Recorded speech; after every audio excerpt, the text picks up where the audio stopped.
भारत के एक छोटे से गांव सूरजपुर में अमन नाम का एक गरीब लड़का रहता था। लेकिन वह लड़का बहुत नेकदिली था। उसके माता पिता नहीं थे। वह अपने बूढ़ी दादी के साथ टूटी फूटी झोपड़ी में रहता था। अमन मेहनत करता था, लेकिन उसकी किस्मत हमेशा उससे रूठी रहती थी। अमन रोज दूसरों के खेत में काम करता। उसे जो भी वहां से मिलता उसी में वह खुश रहता था। गांव के लोग कहते थे, अमन बहुत अच्छा लड़का है, पर इसकी किस्मत बहुत कमजोर है। दादी अक्सर कहती थी, बेटा, ईमानदारी कभी खाली नहीं जाती, भगवान जरूर चमत्कार करेगा। एक दिन अमन काम की तलाश में कहीं बाहर जा रहा था। तभी दूर घने जंगल में जा पहुंचा। अचानक तेज बारिश होने लगी।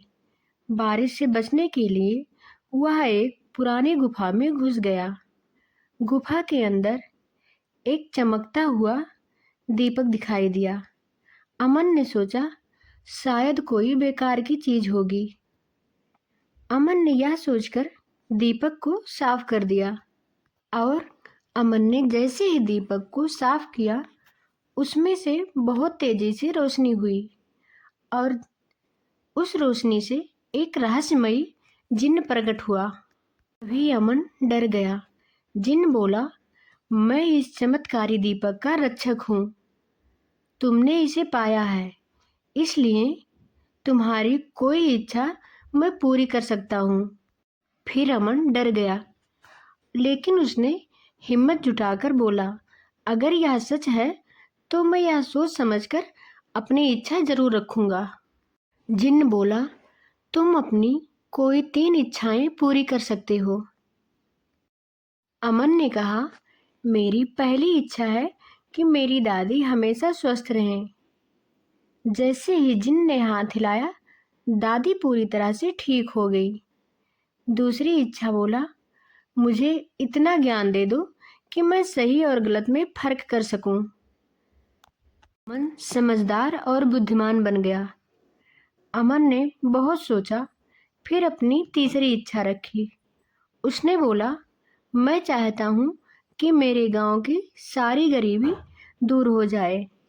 जिन्न मुस्कुराया और बोला, तुम सच में नेक दिल हो। असली चमत्कार यही है। अगले ही दिन गांव में पानी, फसल और रोजगार की व्यवस्था हो गई। अमन को गांव का मुखिया बना दिया गया।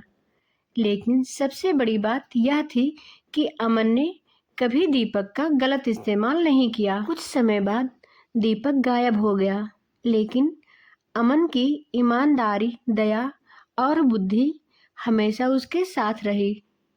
उसकी दादी को अमन पर पूरा विश्वास था और अमन ने अपने ईमानदारी से ये कर दिखाया। इस कहानी से हमें यह सीख मिलती है कि सच्चा चमत्कार जादू नहीं, बल्कि अच्छा दिल और अच्छी सोच होती है।